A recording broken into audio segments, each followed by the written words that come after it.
Първо искане на оставка на министър от новия кабинет. Депутатите от ДПС се обявиха против идеята на Петър Москов спешната помощ да влиза в опасни квартали само с полиция.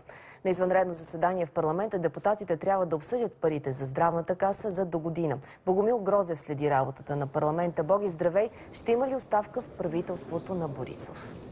Здравейте, по нищо за момента не изглежда, че ще има оставка, но днешното извънредно заседание за бюджета на здравната каса, както каза и ти, Невена, започна с този скандал. Продължение от няколко дни, тъй като от ДПС обявиха, че тези мерки, които е казал министър Московски, да не влизат линейките в ромските махали, това не са правилни мерки и те се обявиха твърдо против. Министър Москов на своя страна обясни, че може би думите не ги е подбрал съвсем правилно, но в крайна сметка неговата идея, неговата идеология за местата, където има агресивно поведение срещу лекарите, да не се влиза или да се влиза с полиция, той не отстъпва от нея. Но нека да видим словесната битка, която се проведе днес в пленарната зала. С какви думи съм казал, че ще трябва цялото общество, не само министъра, цялото общество да осигури сигурността на работещите в спешна помощ, защото те не работят за мене, не работят за министъра, а работят за цялото общество,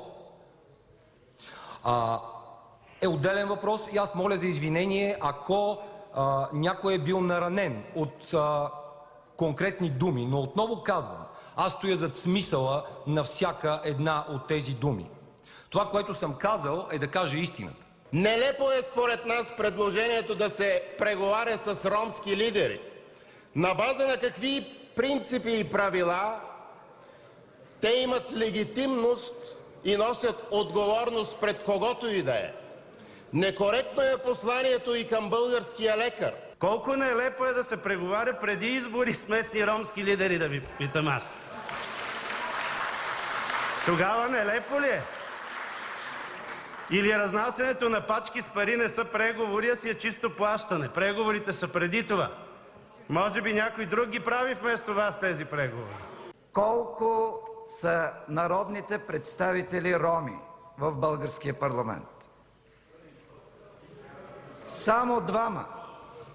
И знаете ли в коя парламентарна група са?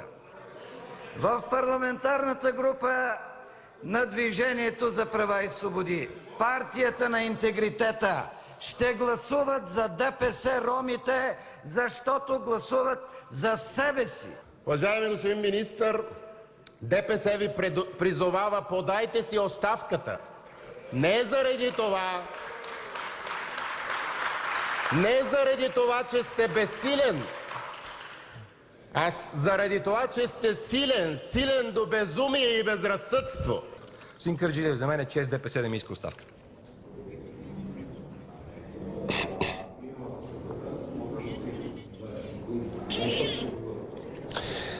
Дебатите, извънредните дебати по бюджета на здравната каса за следващата година вече започнаха. Вече има първи заявки от страна на ДПС, че те няма да подкрепят проекто бюджета за следващата година. Накратко, над 3 милиарда за здравната каса, но с 80 милиона по-малко.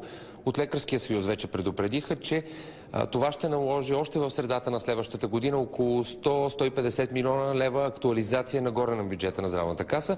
Ние ще проследим целият дебат. Очаквайте подробности в новините в 16 часа.